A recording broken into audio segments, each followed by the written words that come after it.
Hanover Square Press and HarlequinAudio present Alabama v. King, Martin Luther King Jr. and the Criminal Trial That Launched the Civil Rights Movement by Dan Abrams and Fred D. Gray, with David Fisher. Read by Fred D. Gray and Korey Jackson.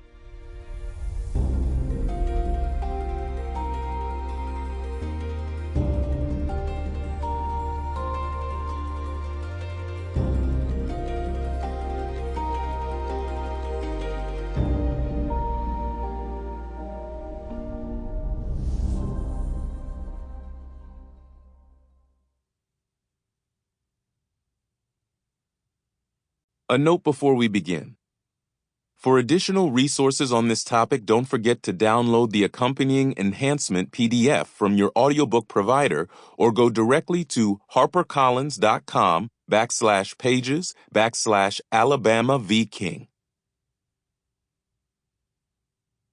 Author's note.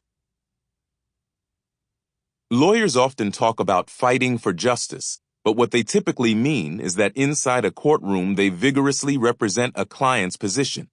Sometimes they even take unpopular or controversial positions of public significance and pay a price for fighting on behalf of a noble cause. But Fred Gray literally lived these fights. When he was battling for equality throughout his career, he was both attorney and in many cases indirectly client as well.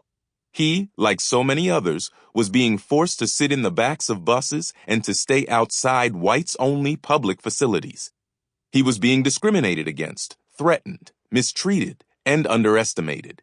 Yet through it all, he always kept his eye on how to best affect change, strategically determining which cases to file, which arguments to make, and which plaintiffs to include in an effort to walk that fine line between principle and chance of success.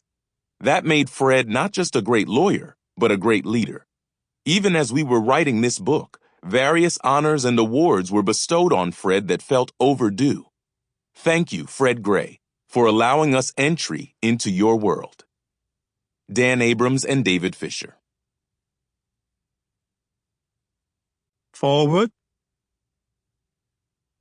Looking back, 67 years after my admission to the bar, after representing Claudette Colvin, Rosa Parks, Martin Luther King Jr., Ralph Abernathy, the NAACP, the plaintiffs in Gold Million versus Lightfoot, the men in the infamous Tuskegee syphilis study, the Freedom Riders, the Selma to Montgomery marchers, and the plaintiffs and the cases that desegregated the schools in Alabama from kindergarten to universities, I never imagined that I would be invited to join Dan Abrams and David Fisher to tell this story.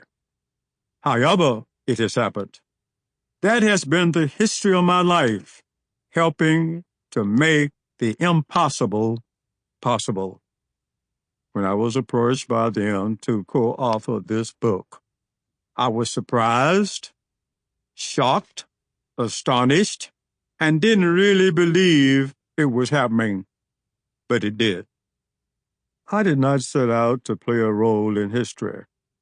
I was just determined to change conditions in Alabama.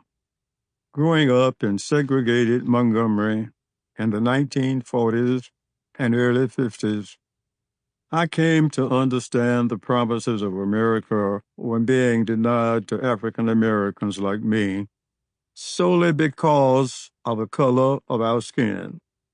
I knew what the U.S. Constitution said, and I knew what the Alabama law said, and I knew for sure that they weren't the same thing. As I was sitting in the back of a bus going back and forth across the city to Alabama State College for Negroes, I decided I was going to be a lawyer in Alabama. I was going to fight segregation anywhere, anytime.